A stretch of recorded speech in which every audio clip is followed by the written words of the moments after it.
Salut les amis, salut tout le monde et bienvenue encore une fois de plus sur votre chaîne d'information préférée, Info en Afrique.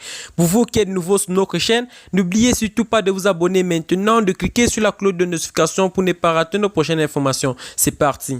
Et bien les amis, aujourd'hui nous allons faire un petit tour du côté du Mali où la tension entre le Mali et la Côte d'Ivoire, les journalistes maliens appellent à l'apaisement, ceux d'Abidjan se préparent encore. Et bien les amis, comme nous pouvons le constater, même les journalistes sont en train de plaider en faveur des 49 mercenaires retenus au Mali, plus précisément à l'aéroport de Bamako, qui seront jugés dans les jours à venir. Et bien les amis, pour plus tard dans ce sujet, c'est parti après notre petit générique. Bon visionnage.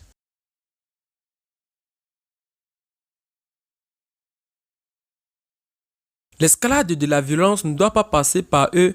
Les journalistes maliens et ivoiriens appellent leurs confrères et collègues à œuvrer dans ce sens dans la tension actuelle entre les deux pays. Il y a un projet de déclaration sur la table du Conseil des ministres qui se tiendra le mercredi 20 juillet 2022 qui va appeler à l'apaisement et à la responsabilité.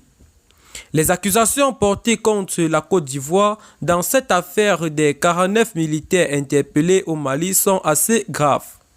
Le Conseil national de sécurité a donné sa position officielle qui est la position ivoirienne. Je pense qu'il faut s'en tenir à cela, car il n'y a pas mieux informé sur l'affaire que le gouvernement. C'est vrai qu'il y a beaucoup de passion et beaucoup d'émotions autour de la question. Le gouvernement ivoirien a décidé de privilégier la voie politique. Il faut s'inscrire dans cette voie-là. Je pense qu'au bout du compte, la raison va prendre le dessus sur l'émotion et la passion. J'appelle donc tous les journalistes à s'abstenir des propos désobligeants, des propos qui peuvent favoriser la crispation ou l'escalade de la violence. À faire savoir à cette info Jean-Claude Coulibaly, le président de l'Union nationale des journalistes de Côte d'Ivoire, UNGCI. Le président de la fêtière des journalistes ivoiriens réagissait ainsi à une déclaration de ses confrères du Mali. Dans un communiqué daté du vendredi 15 juillet 2022, la maison de la presse du Mali invitait ses membres à la retenue dans la publication.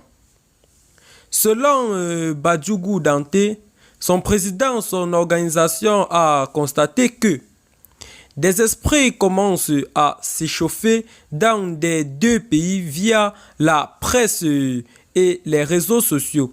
Et aussi remarqué avec regret des dérapages verbaux, des vidéos, même du côté de Bamako et aussi bien d'Abidjan. À l'en croire, la presse diffuse de plus en plus moules informations, souvent très contradictoires, autant pour moi. Le danger est grand, souligné Bandjougou Dante, et il urge de changer la donne. Et bien les amis, c'est dans ce pas que nous allons nous séparer pour ce qui est de notre petite partie d'information. Si vous avez aimé la vidéo, n'oubliez surtout pas de vous abonner et aussi de la partager à vos amis si ce n'est pas encore fait. De cliquer sur la cloche de notification pour ne pas rater nos prochaines informations. Bye bye.